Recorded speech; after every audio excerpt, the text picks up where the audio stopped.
നിലവിൽ ബീഹാർ ഗവർണറായ രാജേന്ദ്ര വിശ്വനാഥ് ആർലേക്കർ പുതിയ കേരള ഗവർണറാകുമ്പോൾ ചർച്ചകൾ പലവിധമാണ്. സംസ്ഥാന സർക്കാരുമായി ഭിന്നത നിലനിൽക്കവെയാണ് ആരിഫ് മുഹമ്മദ് ഖാന്റെ മാറ്റം. ആരിഫ് മുഹമ്മദ് ഖാന് പകരമെത്തുന്നത് RSSുമായി ഏറെ അടുപ്പമുള്ള ഒരു വ്യക്തിയുമാണ്. അതുകൊണ്ട് തന്നെ സംഘപരിവാർ ഇടപെടലുകൾ കൂടുതൽ കേരളത്തിൽ സജീവമാകും. ഈ ഇടപെടലുകൾ സജീവമാകുമ്പോൾ കേരളത്തിലെ രാഷ്ട്രീയ സാഹചര്യത്തെ അത് എങ്ങനെയായിരിക്കും ബാധിക്കുക? രണ്ടാം പിണറായി സർക്കാരിന് ഇനി കേവലം 2 വർഷം മാത്രമാണ് ശേഷിക്കുന്നത്. 2026 തെരഞ്ഞെടുപ്പിൽ സർക്കാരിനെ കൂടുതൽ പ്രതിസന്ധിയിലാക്കുക എന്ന ലക്ഷ്യം ആർലേക്കറിനെ അയക്കുന്നവർക്കുണ്ടെങ്കിലും കേരളത്തിലെ നിയമഘടനയെ അത് സാരമായി തന്നെ ബാധിക്കും.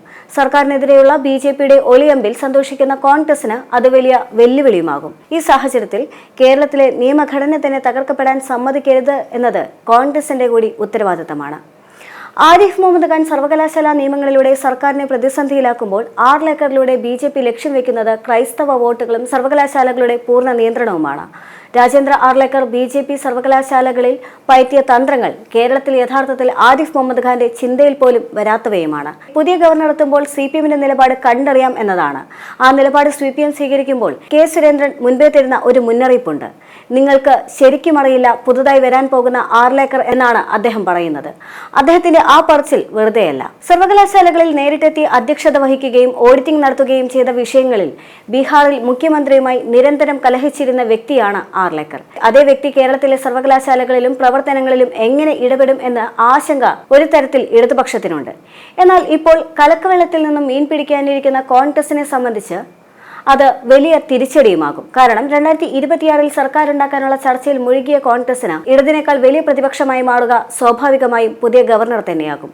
മറിച്ച് കോൺഗ്രസിന് തലോടുന്ന സാഹചര്യം ഉണ്ടാവുകയുമില്ല. ഗോവ മുൻ മന്ത്രിയും നിയമസഭാ മുൻ സ്പീക്കറുമാണ് ആർലേക്കർ. ഗോവ മുഖ്യമന്ത്രിയായിരുന്ന മനോഹർ പരീക്കർ 2014 കേന്ദ്ര പ്രതിരോധ മന്ത്രിയായപ്പോൾ അടുത്ത മുഖ്യമന്ത്രി സ്ഥാനത്തേക്ക് പരിഗണിച്ചത് ആർലേക്കറിനെയായിരുന്നു. അടുത്ത വർഷം മധ്യത്തോടെ ബീഹാറിൽ നിയമസഭാ തെരഞ്ഞെടുപ്പ് നടക്കാനിരിക്കെയാണ് അവിടേക്ക് ആരിഫ് മുഹമ്മദ് ഖാൻ എത്തുന്നത്.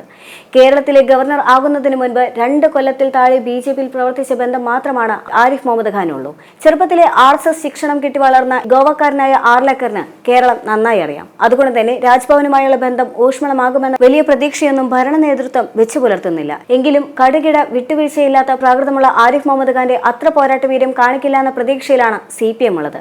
മലയാളിയായ PS ശ്രീധരൻപിള്ളയാണ് നിലവിൽ ഗോവ ഗവർണർ. ഇപ്പോൾ കേരളത്തിൽ ഗവർണറായി ഗോവക്കാരൻ എത്തുന്നു എന്നതും ശ്രദ്ധേയമാണ്. തുടക്കത്തിൽ ഗവർണറുമായി ഏറ്റുമുട്ടാൻ CPMോ സർക്കാരോ ശ്രമിക്കുകയില്ല. രാജ്ഭവനിലെ നീക്കങ്ങൾ നിരീക്ഷിച്ചാകും സമീപനത്തിൽ മുഖ്യമന്ത്രി പിണറായി വിജയൻ അന്തിമ തീരുമാനമെടുക്കുകയുള്ളൂ. രാജേന്ദ്ര വിശ്വനാഥ് ആർലേക്കർ സംഘത്തിൽ പ്രധാനമന്ത്രി നരേന്ദ്രമോദിയോടൊപ്പം പ്രവർത്തിക്കുന്ന പ്രചാരകനാണ്.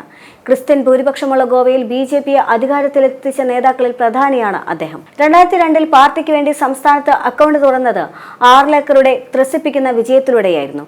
പിന്നീട് പാർട്ടിക്ക് ഗോവയിൽ തിരിഞ്ഞു നോക്കേണ്ടി വന്നിട്ടുമില്ല. കേരളത്തിലും ക്രൈസ്തവരെ കൂടെ നടത്തിയുള്ള മുന്നേറ്റം തന്നെയാണ് BJP ലക്ഷ്യമിടുന്നത്. ഈ സാഹചര്യത്തിലാണ് ക്രൈസ്തവ സഭകളുമായി ഏറെ അടുപ്പമുള്ള വ്യക്തി കേരളത്തിലെ രാജ്ഭവനിലെത്തുന്നത്.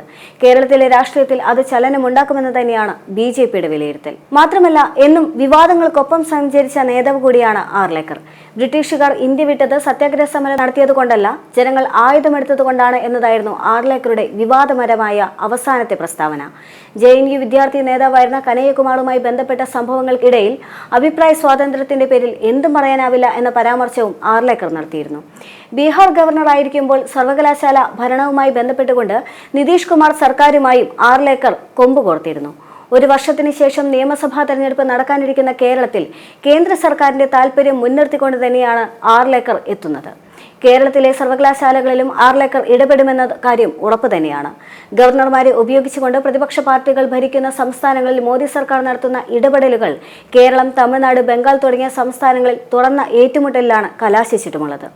മുൻ ഗവർണറായ ആരിഫ് മുഹമ്മദ് ഖാൻ സർക്കാരുമായുള്ള ഏറ്റുമുട്ടൽ തുടരുന്നതിനിടെയാണ് പുതിയ ഗവർണർ എത്തുന്നത്. ഗോവ സ്വദേശിയായ ആർലേക്കർ RSSലൂടെ വളർന്നു വന്ന നേതാവ് കൂടിയാണ്. ദീർഘകാലം RSS പ്രചാരക് ആയി പ്രവർത്തിച്ചിരുന്ന ആർലേക്കർ 1989 BJP അംഗത്വമെടുക്കുന്നത്. Goa BJP general secretary, Goa വ്യവസായ വികസന കോർപ്പറേഷൻ ചെയർമാൻ, ഗോവ പട്ടികജാതി പിന്നോക്ക വിഭാഗ സാമ്പത്തിക വികസന corporation chairman, BJP south Goa president തുടങ്ങിയ പദവികളും അദ്ദേഹം വഹിച്ചിട്ടുണ്ട്. 2002 ഗോവ നിയമസഭാംഗമായി. 2014 മനോഹർ പരീക്കർ കേന്ദ്ര പ്രതിരോധ മന്ത്രിയായപ്പോൾ ആർലേക്കറുടെ പേര് മുഖ്യമന്ത്രി സ്ഥാനത്തേക്ക് ഉയർന്നും കേട്ടു. ഒടുവിൽ അപ്രതീക്ഷിതമായി ലക്ഷ്മികാന്ത് പർസേക്കർ മുഖ്യമന്ത്രിയായി. ആർലേക്കർ നിയമസഭാ സ്പീക്കറായിരുന്നപ്പോഴാണ് ഗോവ നിയമസഭയെ രാജ്യത്തെ ആദ്യ കടലാസ് രഹിത നിയമസഭയായി പ്രഖ്യാപിച്ചത്. 2015 മന്ത്രിസഭാ പുനഃസംഘടനയിൽ ഗോവയിൽ വനം പരിസ്ഥിതി വകുപ്പ് മന്ത്രിയായി തെരഞ്ഞെടുക്കപ്പെടുകയും ചെയ്തു. 2021 ജൂലൈയിൽ ഹിമാചൽ പ്രദേശ് ഗവർണറായി. 2023 ഫെബ്രുവരിയിൽ ബീഹാർ ഗവർണറായി നിയമിക്കപ്പെട്ടു. ആർലേക്കർ മോദിയുടെയും അമിത്ഷായുടെയും വിശ്വസ്തൻ കൂടിയാണ്. അതിലുമുപരി RSSകാരനും. 2023 ഫെബ്രുവരി മുതൽ ബീഹാറിന്റെ ഗവർണറായി പ്രവർത്തിച്ചു വരുന്നതിനിടെയാണ് കേരളത്തിലേക്ക് ഇപ്പോൾ മാറ്റി നിയമിച്ചിരിക്കുന്നത്. സംഭവബഹുലമായ 5 വർഷങ്ങൾക്കൊടുവിലാണ് ഗവർണർ ആരിഫ് മുഹമ്മദ് ഖാൻ കേരളത്തിലെ രാജ്ഭവന്റെ പടിയിറങ്ങുന്നത്. പിണറായി സർക്കാരിന്റെ ജനവിരുദ്ധ നയങ്ങളെ അദ്ദേഹം പരസ്യമായി തന്നെ ചോദ്യം ചെയ്തിരുന്നു.